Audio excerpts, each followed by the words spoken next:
Hello and welcome back to Modern World History. In this video, we're going to continue our discussion of the Industrial Revolution, this time really by focusing on the progress in the 19th century and leading into today. So, obviously with anything else, the Industrial Revolution is going to start off, but then it's going to begin to change rapidly and advance into ultimately what you see around you. In the very first Industrial Revolution video I did, we were talking a little bit about how everything around you that's not part of a living being is manufactured somewhere. It was built by a machine or mass produced, every single bit of it. And so how do we get from textiles to literally everything being mass produced? Well, the Industrial Revolution is going to start to spark new inventions and new scientific achievements. Because all these things are related, right? It's very stemmy. So what you're looking at here is inventions and science are truly an extension of the Industrial Revolution. And if you don't believe me there, look at this guy, Thomas Edison, who we attribute with having invented the light bulb. He had his own research laboratory, which is pretty cool. He had over 1,000 inventions patented, which means that he owned the idea behind these inventions. And so he spent all of his time as an entrepreneur, as a scientist, trying to understand new ways that they can use mass production to improve the lives that we live. And there is a picture of the man, the myth, and the legend. There was another inventor that we know very well, Alexander Graham Bell, who invented the telephone. I know that most of you watching this video probably could not imagine what we would call a telephone that predates the cellular device that you hold in your pocket and live your life on. But in fact, the telephone, as we see here, was revolutionary because it allowed people to talk across space, which would have been otherwise impossible. And today, we just completely take it for granted because of how ubiquitous the idea and the devices are.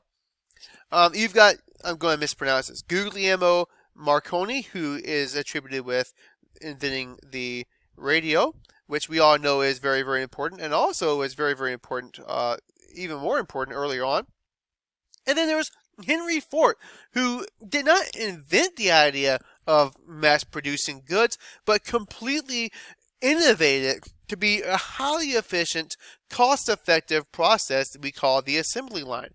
And what he did was he used large, not three-story factories, but just kind of open factories that made use of interchangeable parts and individuals that had one job on the line. So these guys would continually make these products, and then it would continue to move down the line where it would go to the next step. So you can see that the machines here are used. Later on, we're going to even further rely on machines to maybe automate a process like this and even take it to the next level. But what Henry Ford did was he used this approach to make cars affordable to everyone. You could get them in any color as long as they came in black. Was kind of the thing. All of his Model Ts were black. They were all the same. They were all very standard, which allowed them to be sold very cheaply. And so they became accessible for the first time because of Henry Ford. Many other entrepreneurs and factory owners began to use this approach in their industries as well. So you see it diffused from the production of cars to other things as well. And today we're even beyond that. So the Wright brothers were the first to fly off in an airplane. And their first flight wasn't successful in the way we would probably deem it successful, but they were the first to actually be able to take off, which starts what we would call the aircraft industry, which is a big deal. And again, something that's so ubiquitous, meaning it's everywhere, that we take it for granted, the fact that we can make plans, if we wanted to, and we have the money or the resources, we can make plans right now to spend the weekend in another country if all of the balls, I guess all the we can make plans right now to spend the weekend in another country as long as we have all of our ducks in a row with things like regulations and passports and all that good stuff. So never in the world, and never in the history of the earth have we been so connected had technology like we do today that gives us the ability to be all over the planet very fast. And then there's also germ theory, which when we look at this, we're talking about the idea that people like Louis Pasteur, and yes, this word Pasteur is, his name is where we get the idea of um, pasteurizing things like milk, all right? Which simply means to heat it up really, really high so you kill all the bacteria. So milk that is pasteurized has been heated and then cooled very, very quickly in order to kill that bacteria. And so people like Louis Pasteur are the ones who discovered bacteria causes fermentation. In other words, something to go bad, something that could maybe make us sick. And so scientists began to study bacteria and learned that it causes diseases. And bacterial diseases, they learn later on, can be cured with things like antibiotics, for example. Joseph Lister was a surgeon. He realized that this same bacteria causes post-surgical death, so it can lead to infections that can kill people that had their leg cut off, for example, or even something a lot smaller than that. And spotless surgical ward led to 85% success rate. That's a major improvement on, I guess, what it used to be.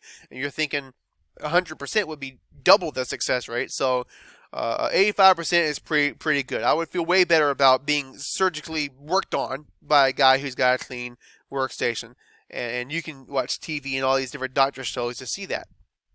And then also, cities began to adopt cleanliness policies. And this is a big deal because for the most of human history, humans were nasty. Humans were nasty, right? A lot of the diseases that we have encountered, smallpox, measles, all these things that we talked about in the last unit, or I guess in the exploration unit, that killed off many of the Native Americans. A lot of this stuff comes from living in close quarters with animals. So a lot of times animals would just poo and thrive in the middle of the streets, and people would throw their human fecal matter through windows and all this. You hear the stories in the Middle Ages and Renaissance of just how nasty cities were.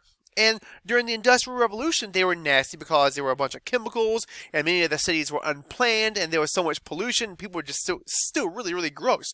And you can look at the snip from the earlier video where we read the little primary source. I believe it was from Mary Gaskell's one of her books. But people were just really gross, and they eventually stopped being gross due to the adoption of these cleanliness policies that came due to the discovery of all these different microbes and whatnot. And so people started to live their lives, and there were sanitation projects. Another thing too is John Snow, who helped to solve the distribution of, I guess, the diffusion of cholera in London in the 1800s. He's kind of puts together that water contamination can lead to people getting sick. Cholera was something that came from people living, a lot of people living in cities, of people in cities, and water contamination. So when you have the two together, people get sick, and then it spreads like wildfire. Contamination. Right, and so a lot of these people like John Snow, a lot of people like the scientists looking at bacteria are going to get people thinking about sanitation, and then you're going to see things like sewage and all that we still have today that helps us to live way cleaner lives, even in urban areas.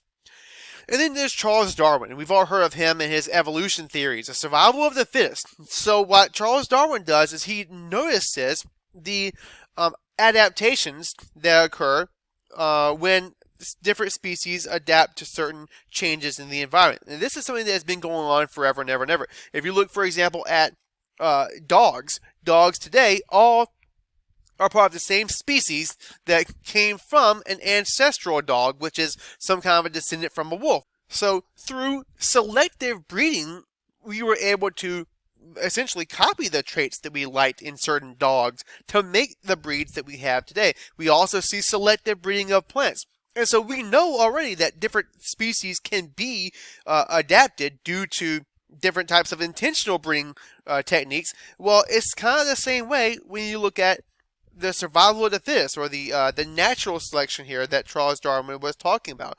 And A good example during the Industrial Revolution is you look at the different moths. Well, if you were a white moth and you were trying to sit on the side of a very polluted and acidy factory or tree or whatever it might be, the speckled moths are going to have higher success rates at surviving because birds are going to be able to pick off the white moths.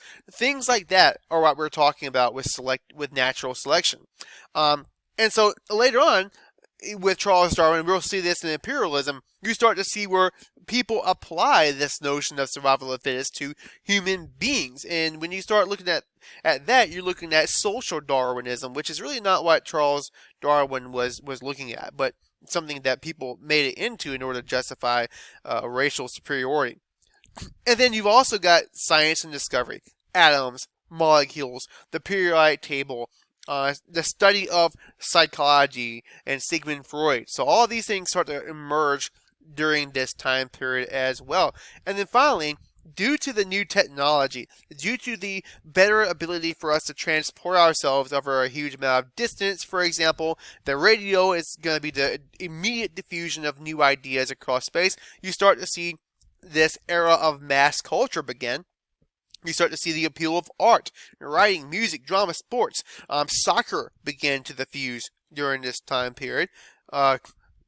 Cricket, football, rugby, baseball, the globalization of sports. People all over the world start to play these things because of the British Empire, who brought soccer, for example. And then rugby and soccer both made their ways into North America and was modified to become American football.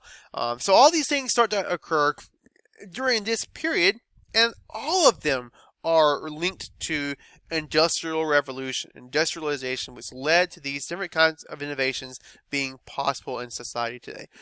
Thank you for watching. I'll see you in the next unit on the internet.